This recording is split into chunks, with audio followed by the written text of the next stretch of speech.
Good evening, I'm Dennis Ward, and this is Face to Face.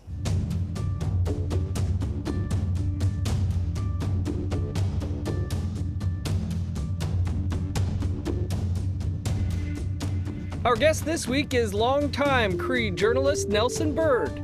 Nelson was born and raised on the Pipikakis First Nation in Saskatchewan. He started his award-winning career at CTV News Saskatchewan in 1998 as a video journalist, producer, and anchor hosting Indigenous Circle. Nelson eventually became the assignment editor. In 2024, he announced he was stepping away from broadcast news and joined First Nations University of Canada to teach the next generation of Indigenous journalists. Nelson, thanks so much for being with us on the show this week. Oh, hello, Dennis. It's great to be here. I hope things are going well with you. Not too bad. Okay, good. Nelson, 30 years or so of journalism. What initially led you down the road to becoming a journalist? Wow, that goes way back because I've been in the business, like you say, 30 years. But, prior to becoming a journalist, I was actually a maintenance person. I used to be a building maintenance person. And before that, of course, I grew up on the reserve.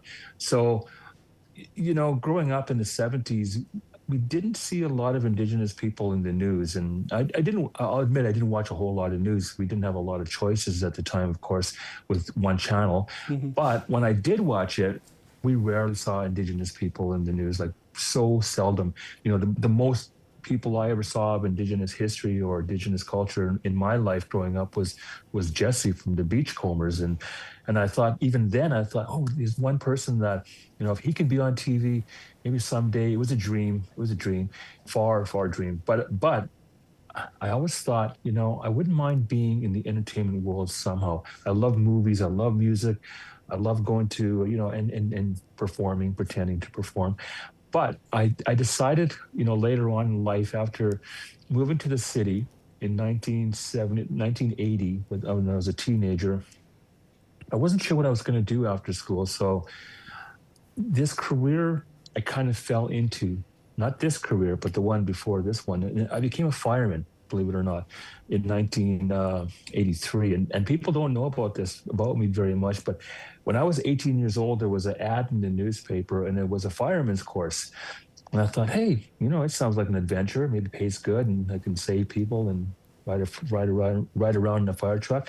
So I signed up. I got accepted. My parents were so happy I was going to be a fireman. I get to the course. I'm 18 years old, this skinny little guy from Pipikakis, and it's not fireman in the sense we know. It was a fireman, which means in Saskatchewan, a person who looks after boilers and refrigeration systems and things like that. I thought, what the heck? I've never seen a boiler or air conditioner, on the reserve. So I stuck it out, though. I had nothing else to do. So I did it for 6 weeks. I got my refrigeration papers, and I got a job in an institution in Regina shortly after that. And I stuck it out for 7 years as a building maintenance person, janitor, all those things. But it wasn't fulfilling. It was a good career. It paid well, but there was something missing. And I was still watching the news. I was watching it more so even then in the early 80s, thinking, why don't we see our own people? What's missing is our stories being told by us. So I went to university. I decided to quit the job after 6 years. And I went to university, and I eventually got into the Indigenous Communication Arts program at First Nations University, which was SIFC at the time. And there I became a student at the University of Regina School of Journalism. That's a mouthful, all those things. And I got a degree in journalism and communications. I did an internship in Check 6 TV in Victoria, BC. And that was 30 years ago this year. I did my internship in television. And even then I thought, I don't think I want to be a TV journalist. I wanted to be a magazine, maybe newspaper, something. I wouldn't have to be on TV. I don't know why I thought that, but I did. And it turned out that was my destiny, to be on television. And Check 6 TV in Victoria was the stepping stone, was my, springboard into TV. And, some things happened there that just made me think, this is where I want to be. Yeah, we all have those stepping stone places, as we were mentioning off camera there. Mine was Chat TV in Medicine Hat. Were there many Indigenous journalists in the early 1990s that you admired or made you think that's what I'd like to do? Yeah, actually, there was some. sometimes people think I'm the first, and I'm not. There were other journalists in Saskatchewan. I'll stick with Saskatchewan mostly because that's what this is where I am. There were two women actually in the early and not in the mid to early '80s. One is named Carol Rose Golden Eagle. Carol Rose. She was Carol Adams at the time. She worked at CTV Regina as an anchor. So seeing this brown person on television as a reporter and broadcaster really was enlightening. It was so great to see. Later on, Joan Beatty from Northern Saskatchewan, a Cree woman, was on CBC, and she was doing stories all the time. I got to see them in action and watch and thinking, okay, this is really good. And of course, Doug Cuthand. Doug Cuthand was a well-known newspaper writer, editorialist, but he also hosted a television show called Indigenous Circle, which came on Sundays at 6:30 on CTV. And that show originated in 1993. So it was almost like destiny that this happened with me. So when I graduated from university, I couldn't get a job. I was applying everywhere, and people weren't hiring Indians at the time. It was like, I applied everywhere. Unlike today, where there's more of a need and there's a niche for us to go and work in these places, they want us. Back then, I applied in so many places, but one day, the news director at CKCK CTV in Regina called me up. He called me. I didn't even apply, and he heard about me being here, being a graduate and qualified, and he called and asked if I'd be interested in coming to see him in the newsroom in Regina. And I said, of course, yeah, sure. This is kind of like, I was so excited, really. And he offered me a job pretty much on the spot to be a video journalist, to go around the province and shooting stories with a camera and just focusing on First Nations and Métis people of this province. And I was so happy to do that. But also, he said, you'll be hosting a half-hour show. And I'm thinking, oh, I wonder what show this is. And it turned out to be Indigenous Circle. Doug Cuthand was leaving Indigenous Circle, and they needed someone to host the show and report for the show full time. Prior to that, it was only a part-time thing for Doug, and other people did stories. So I was brought in as the reporter who did everything. So I was at first probably the only First Nation employee at CTV Regina. This was in 1998. And I remember being the only, the Indian in the room for such a long time. But I never felt like I didn't belong. Sometimes maybe people thought that I didn't belong, but I never felt that way because I was very headstrong. I get that from my parents about, fitting in, doing the best you can, working hard. And of course, I was kind of labeled for the first little while in the newsroom. Many times people would introduce me as, here's Nelson Bird, our Aboriginal reporter. I was always that Aboriginal reporter, no matter what I did or where I went. Mm-hmm. And one day, when a tour came in and they were looking at all the people in the room, and our boss said, and this is our Aboriginal reporter. No one else, didn't say white reporter, didn't say Ukrainian reporter, didn't say German. It was just me. And I went to my boss and said, why don't you introduce everybody else, what their culture is or their race is? And it was always the same answer. Oh, we never even thought of that.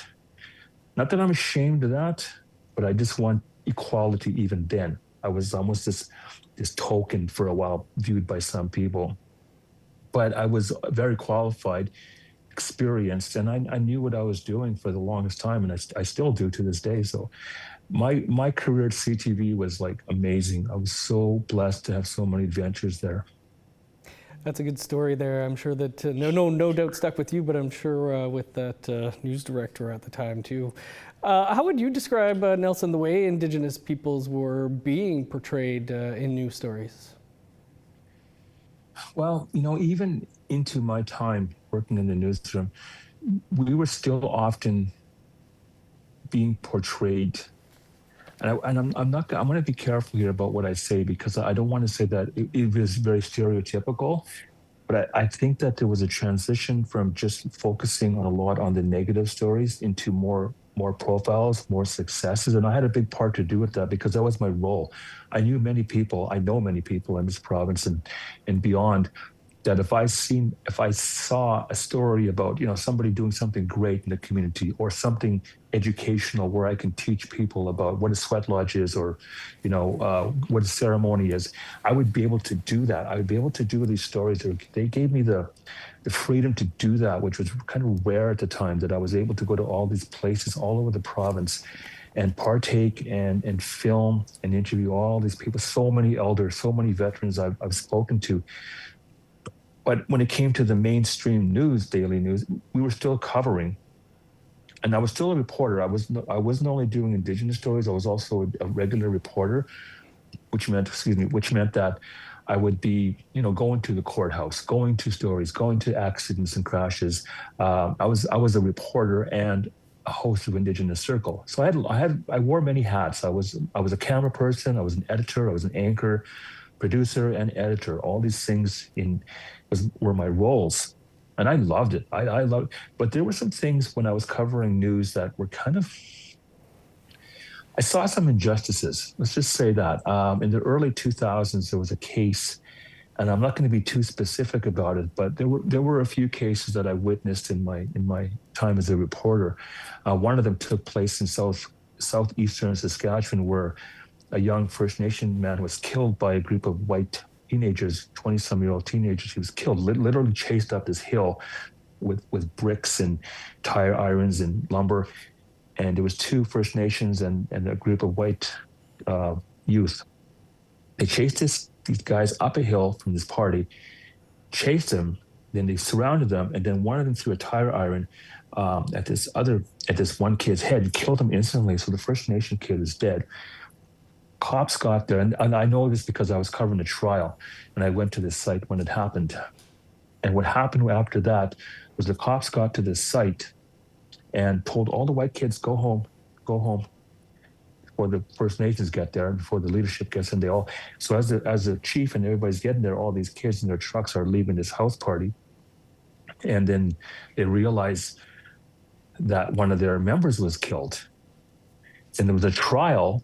One person was charged with second-degree murder, and it was reduced to manslaughter, self-defense, however that could be. So the trial took place, and when it took place at the end of the week, the jury went out. We're back within minutes, and he was found not guilty of all charges, this young white guy. And I just remember the anger that I felt, but not just me, the reporters that were also covering it we just saw this injustice, this total injustice right in front of our eyes. I think it was one of the first times that I witnessed it firsthand. And I was really angry. I was upset, but I had to do a live hit that night at 6:00 for the news. So I had to calm down and not show my emotions and not be biased. But I remember talking to my colleagues when I finally got back to the city, and the trial took place in Estevan. So when I got back, and they just said, I wasn't the only one who was angry about this verdict. And I almost quit. I almost said, what am I doing here? This is BS. I don't think I wanted to be part of this anymore. This was this is like about 25 years ago or more. But my colleagues had just, you'll see these types of things, this injustice is happening a lot of with First Nations people. We'll see that. And I saw it for many years. But I think the role that I played, and other journalists, not just me, but you as well, and other people know that we have to tell these stories. It's important that we tell these stories, no matter how much it bothers us as people, because we are humans. We're professional journalists, and we have to get that story out there.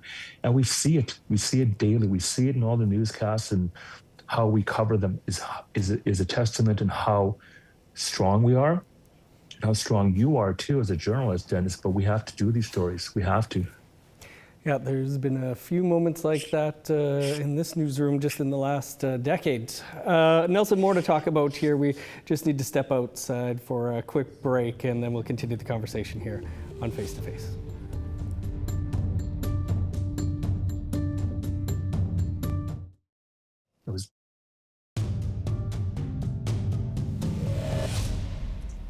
Welcome back to Face to Face. Our guest this week is longtime journalist and educator Nelson Bird. And Nelson, before the break, we were talking about one of those stories that you covered 2 decades ago that really impacted you and almost made you leave the business. But how far do you think things have come and with the coverage now, and how much more is still needed when it comes to covering Indigenous peoples and issues?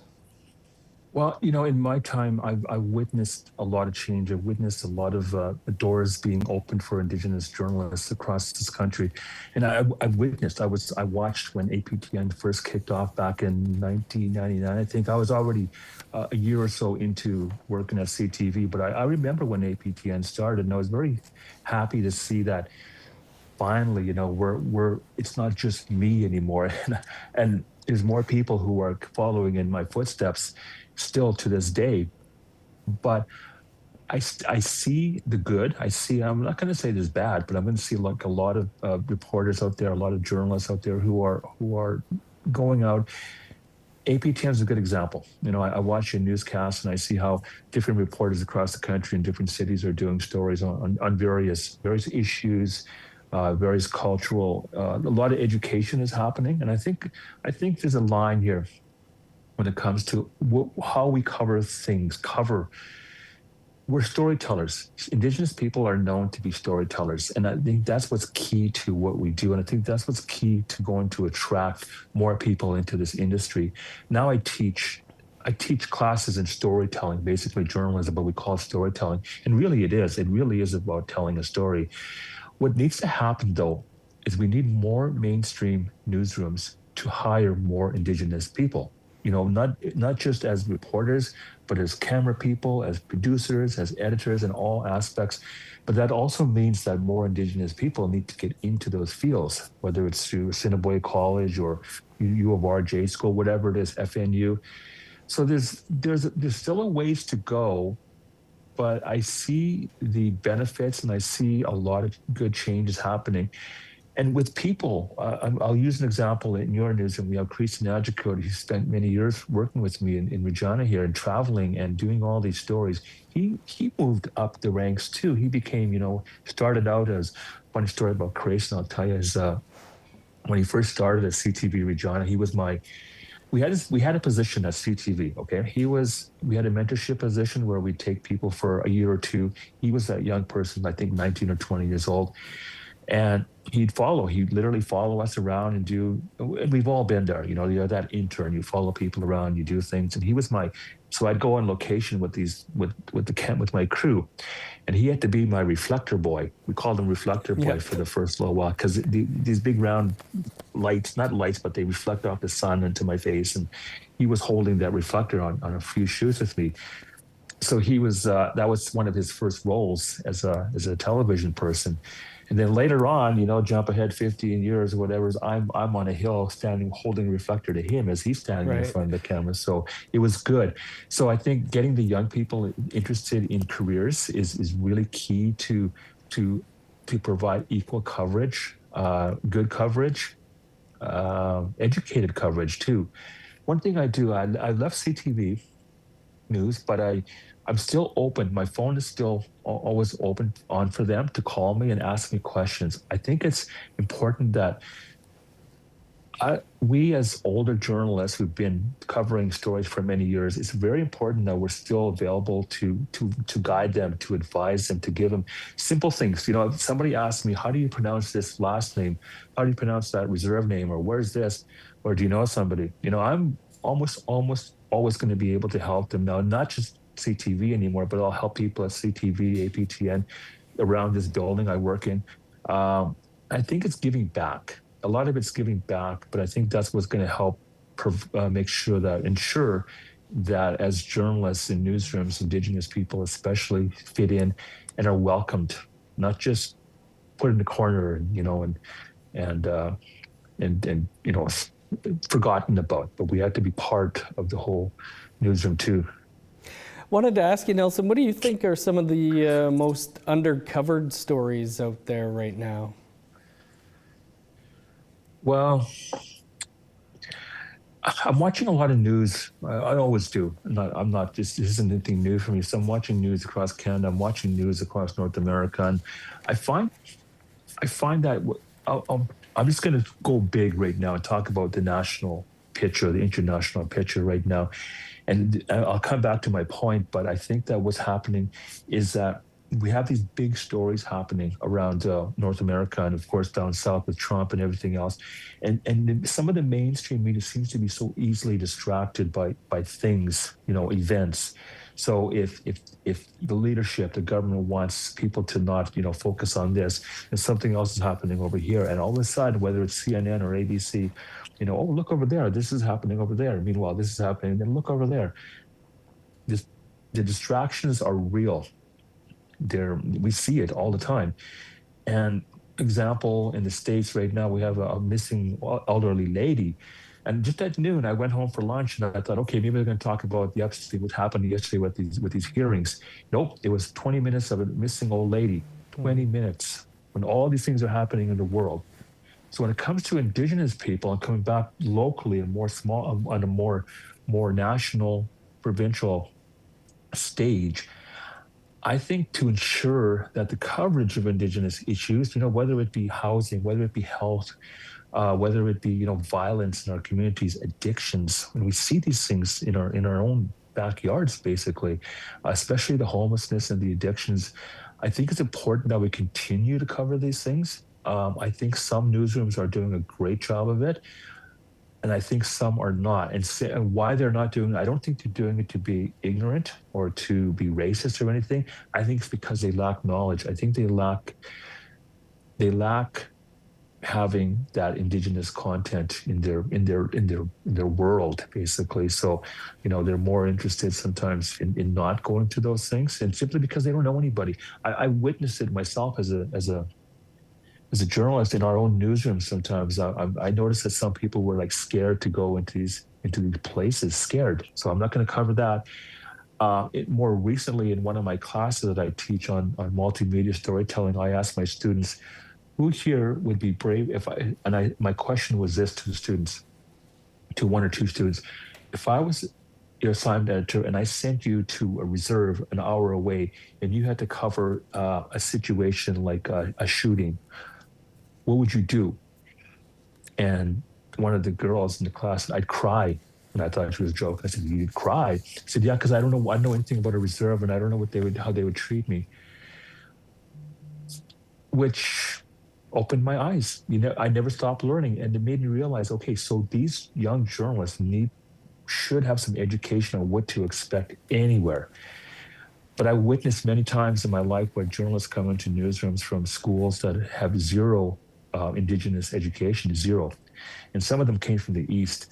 And I remember one girl came to our newsroom and I told her she was going to go to a reserve to cover a story the next day. And she was like, oh, yay. Are we going to see teepees? Are we going to be in teepees? And I said, no, you're going to go to the school. School? It was school? And she was clueless. And I kind of chuckled. I thought she was joking, but she knew nothing, zero about Indigenous people. She saw Hollywood movies. She thought we wore loincloths and beads and feathers. And she said, what are we going to eat? Are we going to eat like wild meat? And I said, no, you're probably going to just eat, pizza, maybe at the school, the brand new school. And she was a little bit disappointed because her idea of Indigenous people was kind of like pushed away. This is the reality of who we are. So it showed to me at that time, this was quite a while ago, that these schools were not offering the education on who Indigenous people are. Mm-hmm. But it is improving. It's improving. It needs to start in high schools and universities a lot. Good points there, Nelson. We just have to step out for one more quick break, and then we'll come back and wrap up the conversation here on Face to Face with Nelson Bird. Stick around.